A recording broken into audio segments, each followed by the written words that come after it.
Et donc, lui regarde de ce côté, il sait que c'est l'image de Jésus qu'il est en train de vous présenter. Mais vous regardez à l'image de l'autre côté. Et lui, il pense qu'il est en train de vous montrer le juif de Nazareth. Mais vous ne voyez pas un homme juif de Nazareth. Vous voyez un glorifié vous. Et vous êtes comme, oh, est-ce que je suis comme ceci? Et il lui dit, voici Jésus. Et vous dites, oh, je pense, est-ce que je ressemble à Jésus? Et il vous dit, non, je ne suis pas en train de vous montrer vous, je suis en train de vous montrer Jésus si vous ne comprenez pas ça. Je suis en train de te montrer Jésus et toi tu me parles de toi. Et vous dites, oui, je vois, je suis si beau. Et il dit, non, les gens religieux vous disent, je ne vais plus te montrer cette image parce que tu penses que c'est trop bon pour toi. Mais ça, c'est ce que Dieu nous montre. Vous voyez, l'expression de Dieu de Jésus est un miroir. C'est un miroir spirituel. Et la Bible dit, en contemplant à l'image de Dieu, où la beauté de Jésus est exprimée, il dit, nous sommes transformés dans cette même image de gloire que nous voyons dans le miroir. Et nous découvrons que nous ne sommes pas cette personne inutile que nous pensions que nous étions. Nous ne sommes pas cette personne bonne à rien qui fait des choses stupides que nous pensions que nous étions.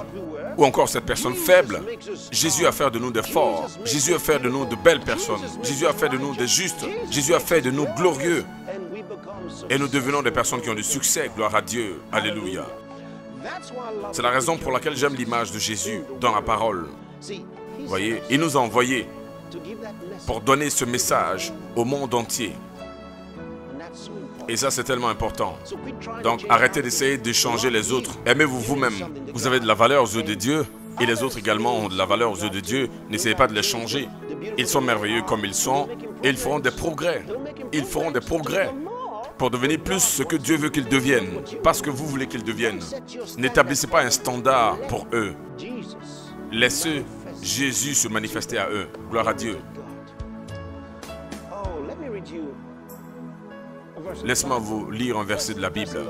1 Thessaloniciens, chapitre 4. J'aime celui-là. Il dit, restez calme. Occupez-vous de vos propres affaires. Occupez-vous de vos propres affaires. La version de la Bible King James dit, apprenez à garder le silence et occupez-vous de vos propres affaires. Vous voyez? Pensez à ce que ça veut dire vraiment. Occupez-vous de vos propres affaires. Maintenant, voici une autre version qui dit, ceci devrait être votre ambition, vivre une vie paisible, vous occupant de vos propres affaires, en faisant votre propre travail. Cela, ça me fait transiter pour le prochain point.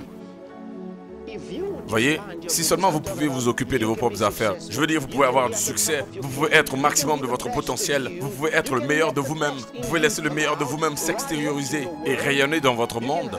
Vous pouvez avoir une vie extraordinaire. 1. Accordez-vous de la valeur. Deuxième point. Arrêtez d'essayer de changer les gens. Aimez-les comme ils sont. Arrêtez de penser que s'ils étaient meilleurs, votre vie serait meilleure. Arrêtez de penser que s'ils étaient meilleurs, votre vie serait meilleure. Oh, si seulement mon épouse pourrait être comme moi, alors les choses seraient meilleures. Oh, si seulement mon mari était comme moi, les choses seraient meilleures. Oh, si seulement mon fils ou ma fille pourrait être comme moi, les choses seraient meilleures. Si mes voisins pouvaient être seulement comme moi, alors la vie serait meilleure. Ça, c'est ce que vous essayez de dire en sourdine quand vous essayez de les changer pour devenir comme vous. Et Dieu ne veut pas qu'ils deviennent comme vous. Il vous a déjà vous. Et vous êtes déjà merveilleux comme ça. Donc, pensez comme ceci. Il dit, étudiez, étudiez, apprenez. Laissez ceci être votre ambition. Apprenez à vivre une vie tranquille. Et occupez-vous de vos propres affaires. Vous avez arrêté de vous occuper des affaires des autres. Ça, c'est le prochain point. Cela veut dire arrêtez de juger les autres. Le premier, c'est arrêtez d'être quelqu'un d'autre. Numéro 2, arrêtez d'essayer de changer les autres. Numéro 3, arrêtez de juger les autres. Pensez à ça. Si seulement on pourrait seulement apprécier les autres juste comme ils sont. Juste simplement la manière dont elles sont. Vous allez être étonné de la merveille que les gens sont. Vous allez être vraiment étonné. Vous allez être étonné Si vous choisissez seulement de voir le bon en eux, si vous choisissez de voir la meilleure partie de leur vie, vous dites qu'en est-il de leur mauvais côté? Ignorez ça parce que vous n'êtes pas Dieu. Ignorez cela. Occupez-vous de vos propres affaires. Et ça, ce n'est pas du tout vos affaires. Ça, ce n'est pas votre affaire. Regardez, il dit, vous voulez avoir du succès? Il veut que vous vous occupiez de vos propres affaires. Occupez-vous de vos propres affaires. Si seulement vous le faites, vous aurez plus de succès dans vos affaires. Vous ne devez pas vous préoccuper des affaires des autres. Apprenez à vivre une vie paisible, vous occupant de vos propres affaires, en faisant votre propre travail. Occupez-vous de vos propres affaires. Arrêtez de regarder le travail de vos voisins ou encore la famille de votre voisin. Maintenant, ils sont venus avec cette autre voiture. D'où est-ce qu'ils ont pris cette nouvelle voiture? Ça encore, c'est votre problème. Occupez-vous de vos propres affaires. Où est-ce qu'ils trouvent tout l'argent qu'ils gaspillent? Arrêtez de les regarder par la fenêtre. Oubliez-les. Occupez-vous de vos propres affaires et ayez une vie heureuse. Ne pouvez-vous pas comprendre que vous transportez le fardeau des problèmes des autres? Vous les regardez autour de vous, vos voisins, vos amis ou peut-être même vos proches, ceux que vous n'aimez pas trop. Et vous pensez, où est-ce qu'ils ont eu ci? Où est-ce qu'ils ont eu ça? Pourquoi est-ce qu'ils font ci? Pourquoi ont-ils dit ceci? Occupez-vous de vos propres affaires et vous serez heureux. Aussi longtemps que vous fourrez le nez dans les affaires des autres, vous ne serez jamais heureux. Il y a des gens qui en font une affaire de s'occuper des affaires des autres. Ils ont toujours les nouvelles de quelqu'un d'autre. Devinez ce qui se passe. Je veux dire qu'ils sont responsables des breaking news, des toutes dernières nouvelles chaudes. Ça, c'est leur travail. Et ils vivent une vie frustrée et ne savent pas pourquoi. Laissez tomber les problèmes des autres. Et vous serez heureux. Vous allez être étonné. Vous allez être étonné de comment glorieux votre vie soudainement va jaillir juste parce que vous avez arrêté de vous occuper des affaires des autres. Parce qu'au moment où vous vous intéressez à eux, plus vous les jugez. Parce que vous les jugez maintenant. Vous pensez que vous avez tout type de pensée à propos d'eux. Et ils ne sont jamais bons. Il y a toujours quelque chose de mal à leur sujet. Donc vous devenez critique. Nous ne les aimons pas. Pourtant, ils n'ont rien fait souvent. C'est intéressant que la plupart du temps, on n'aime pas les gens même qu'on n'a même pas rencontrés. On ne les aime simplement pas. Pourtant, on ne les a jamais rencontrés et on ne les aime pas. C'est la raison pour laquelle vous êtes frustré. C'est la raison pour laquelle vous êtes malheureux ou que vous n'avez pas de succès. Comment vous pouvez simplement décider que vous n'aimez pas une telle personne qui ne vous connaît pourtant pas? Pourtant, vous avez des choses contre la personne. Vous la jugez. Et vous dites des choses contre elle. Vous aimez entendre des choses négatives à leur sujet. Lorsque vous entendez quelque chose de négatif, vous dites « Oui, oui, oui, je sais, ça c'est vrai. » Vous n'étiez même pas là. Celui qui vous a dit n'était pas là. Personne n'était là. Et vous, vous l'avez entendu. Et vous l'avez aimé. Vous aimez l'histoire parce que c'était bien pour vous. Afin que vous puissiez la transférer aussi aux autres. Vous savez ce que la Bible dit? La Bible dit les critiques, les personnes critiques répandent les commérages, les histoires. Elles les répandent. Mais elle dit, l'homme juste y met fin. Mais une personne digne de confiance et fiable met fin au commérage. Si vous êtes de ceux qui répandent les commérages, vous-même, vous n'êtes pas digne de confiance. Vous n'êtes pas digne de confiance. Vous voyez? C'est ce que la Bible dit. Donc, si vous continuez à faire passer les messages, vous êtes aussi méchant et mauvais comme la personne qui vous l'a dit. Donc, ce que vous faites, c'est vous l'arrêtez. Vous devez mettre fin à cela. Si l'histoire vous est parvenue, vous devez mettre fin à cela. Vous n'allez pas être une poubelle qui réceptionne les ordures. Vous voyez, vous n'allez laisser personne mettre quelque chose en vous. Introduire des histoires terribles dans votre vie. Souvenez-vous de ceci. Souvenez-vous de ceci. Vous savez, on peut dire des médisances à propos de quelqu'un. Et lorsque vous calomniez les autres, Dieu vous tient responsable. Vous voyez, on ne devrait jamais dire des histoires qui amènent ceux qui nous écoutent à ne pas aimer ceux dont on parle. C'est mauvais. Dieu ne veut jamais qu'on participe à de telles choses. Il ne veut jamais que vous colportiez une histoire qui entraîne vos auditeurs à cultiver de la haine à l'endroit de celui dont vous parlez. Notre responsabilité est de donner une bonne image des autres. Les gens disent, qu'en est-il de s'ils sont si mauvais?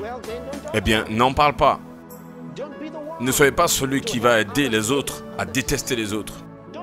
Ne soyez pas un projecteur ou un propagateur de la haine. Propagez l'amour.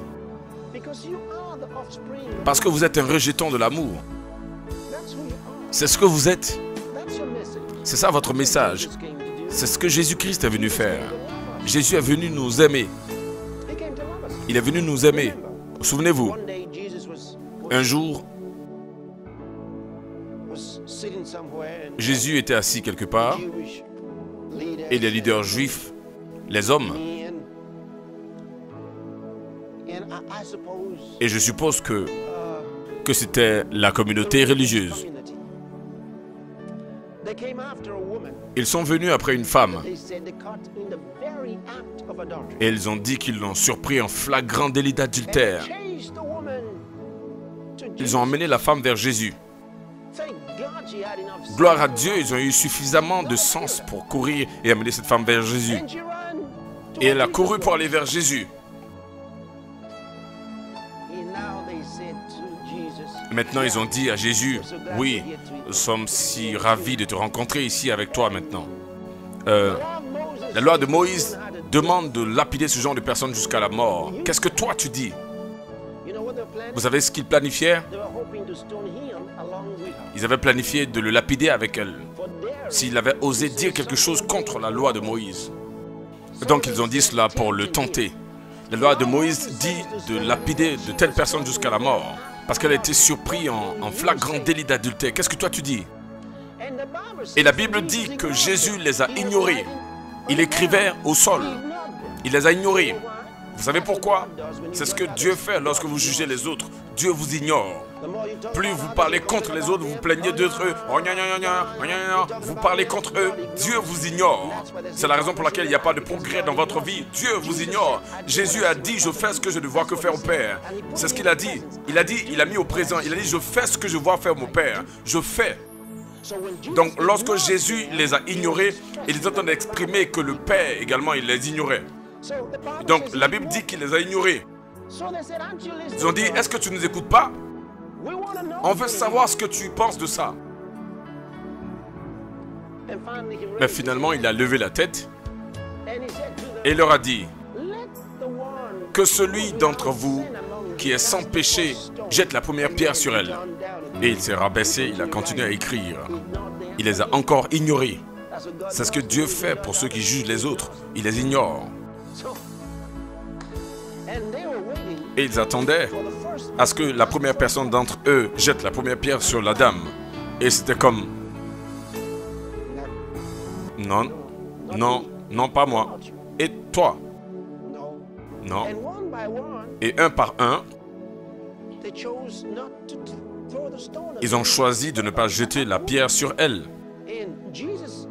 Jésus a continué de les ignorer. Et un après un, ils se sont retournés, ils ont quitté la présence de Jésus, ils se sentaient frustrés. Parce qu'aucun d'eux n'avait le courage de jeter la première pierre en disant « Je suis sans péché ». Ils sont partis, ils ont laissé la femme. Jésus a continué à écrire jusqu'à ce qu'ils soient tous partis. Ensuite, il a levé sa tête et il a dit « Femme, personne ne t'a condamné ?» Elle a dit « Non, Seigneur ». Et Jésus a répondu, « Moi également, je ne te condamnerai pas. Va et ne pêche plus. »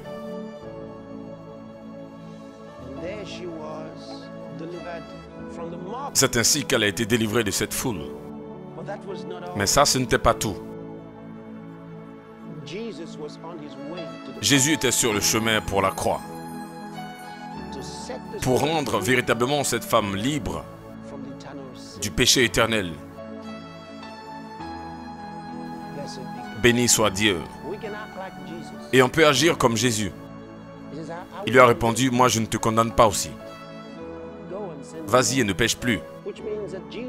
Cela veut dire que Jésus avait reconnu qu'elle avait péché. Sinon il n'allait pas dire, vas-y et ne pêche plus. Il a reconnu cela. Donc ça veut dire que nous pouvons reconnaître lorsque les gens font quelque chose de mal. Ça ne veut pas dire que nous ne le savons pas. On n'est pas naïf. On peut le savoir. Mais Jésus veut qu'on agisse juste comme lui. Moi non plus, je ne te condamne pas. Vas-y et ne pêche plus.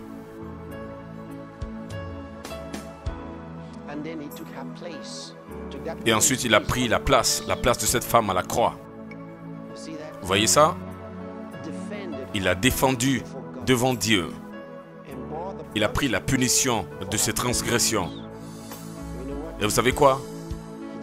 Il a fait pour vous et moi.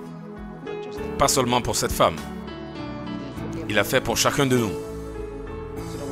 Afin qu'on soit libre et vivre pour Dieu. Jésus a dit, ne jugez pas afin que vous ne soyez pas jugés. Donc arrêtez de juger les autres. Vous pourrez ne pas le dire avec votre bouche, mais vous pouvez l'avoir à l'intérieur de vous.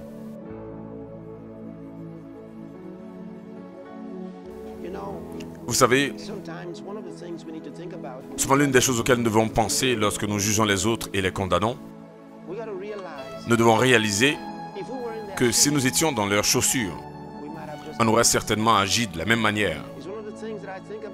C'est l'une des choses auxquelles je pense. Vous savez, Dieu, de manière gracieuse,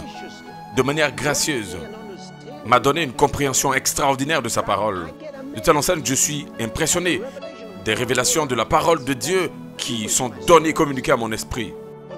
Mais alors je reconnais que s'il ne l'avait pas fait, il n'y aurait pas de moyen pour que je parvienne à cela. Donc quand je vois les autres dire des choses erronées, faire des choses erronées, je ne peux pas les juger. Parce que je pense, la seule raison pour laquelle je sais que c'est pas bon, c'est parce que Dieu m'a aidé. C'est parce qu'il m'a enseigné. C'est parce que le Saint-Esprit m'a véritablement aidé. S'il ne l'avait pas fait, je serais dans les mêmes problèmes. Je serais dans le même bateau qu'eux. Je ne sais pas à quel niveau ils sont.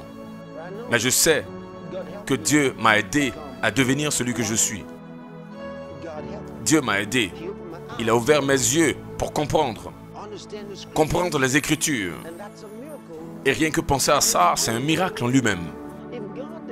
Si Dieu ne vous avait pas aidé, vous n'allez pas être là où vous êtes en ce moment. S'il ne vous avait pas aidé, s'il ne vous avait pas donné sa grâce, vous ne seriez pas là où vous êtes en ce moment. Donc si vous pensez comme ceci, alors vous réalisez que vous n'êtes pas nécessairement meilleur que les autres, meilleur que quelqu'un d'autre. Vous êtes simplement fier de ce que Dieu est venu vers vous et le Saint-Esprit s'est manifesté à vous dans votre vie. Vous devenez une personne reconnaissante. Et ça m'a aidé de telle sorte que si je vois les autres faire les mauvaises choses ou incapables de comprendre quelque chose que je sais, je deviens beaucoup plus humble et je rends grâce à Dieu. Et je dis, Seigneur, je ne l'aurais pas su si tu ne m'avais pas enseigné. Je serais exactement comme cet homme. Je serais exactement comme lui. Peut-être que j'allais me retrouver probablement dans un village quelque part, marchant dans les rues quelque part. Je ne sais pas. Mais Dieu a été gracieux à mon endroit. Je me suis retrouvé dans l'église. Pas parce que j'ai choisi de l'être, mais Dieu a été gracieux pour moi. Quand je vois ceux qui ne connaissent pas le chemin de l'église, qui ne sentent même pas l'envie d'aller à l'église, je suis reconnaissant à Dieu de ce qu'il m'a aidé. Sinon, je serais certainement quelque part d'autre. Je ne sais pas ce que je serais en train de faire. Mais je suis reconnaissant. Je suis vraiment reconnaissant au Seigneur de ce qu'il m'a aidé. Et je voudrais que vous soyez reconnaissants aujourd'hui. Soyez reconnaissants de ce que Dieu vous a aidé. C'est la raison pour laquelle vous pouvez l'entendre. C'est la raison pour laquelle vous pouvez m'entendre en ce moment. Est-ce que vous réalisez qu'il y a des gens qui écoutent des messages comme ceci et disent « Oh, je ne veux pas ça. Changez la chaîne. Oh, je ne veux pas ceci. » Mais nous, on ne leur en veut pas. Non. Quelqu'un dit même que nous sommes des anarcheurs, que nous trompons les gens. Ils ont dit ça au sujet de Jésus. Est-ce que Jésus était fâché contre eux? Non. Ils savaient qu'ils ne comprenaient pas. Ils savaient qu'ils étaient ignorants. Ils ne connaissaient pas la vérité. Ils ne savaient pas quoi faire. Peut-être que j'aurais été comme eux. Mais je rends grâce à Dieu. Je rends grâce à Dieu. Je rends grâce à Dieu. De ce que je suis dans la maison de Dieu, je rends grâce à Dieu. De ce que je vous parle en ce moment. Pas parce que je suis meilleur que vous, mais parce que Dieu a été bon et miséricordieux à mon endroit. Il a ouvert mes pensées aux Écritures. Il a ouvert ma pensée au Saint-Esprit afin que je puisse comprendre ces choses. Gloire soit rendue à Dieu. Alléluia. C'est ce que vous devez faire aujourd'hui. Dites-lui merci de vous donner l'opportunité de découvrir quelque chose de Dieu, d'avoir la crainte de Dieu, de même avoir le privilège d'écouter de tels enseignements. Dites merci à Dieu parce qu'il vous a aidé à croire. Et priez également pour les autres quand vous voyez les autres qui ne sont pas aussi gentils que vous, qui ne sont pas aussi des personnes qui aiment Dieu comme vous. Ne soyez pas fâchés contre eux. Priez pour eux. Priez pour eux. Peut-être que, au travers de vos prières, Dieu va répondre et deviendra aussi clair pour eux qu'il l'est pour vous. Et ils parviendront à saisir la même vision que celle que vous avez eue. Ils parviendront à avoir la même compréhension que vous. Peut-être si vous priez, au lieu de condamner, peut-être que si vous priez pour cette personne avec qui vous avez des problèmes, il pourrait y avoir un changement. Peut-être. Mettez simplement vos pieds dans leurs chaussures. Vous ne savez pas combien ils ont vécu depuis, vous ne savez pas d'où ils viennent. Vous ne savez pas ce qui s'est passé dans leur enfance. Peut-être que toutes ces choses qu'elles ont vécues sont en train de remonter à la surface et prendre le contrôle de leur vie. C'est ce qui justifie qu'elles agissent comme ça et qui fait que vous n'aimez pas. Vous ne le savez pas. Mais vous pouvez être reconnaissant et prier pour eux. Alors Dieu va toucher leur vie. Donc rappelez-vous, arrêtez d'essayer d'être comme quelqu'un d'autre. Et arrêtez d'essayer de changer les autres. Arrêtez de juger les autres. Croyez en ce que Dieu a fait de vous.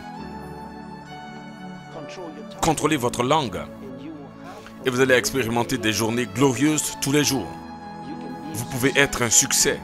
Et vous pouvez fonctionner au maximum de votre potentiel.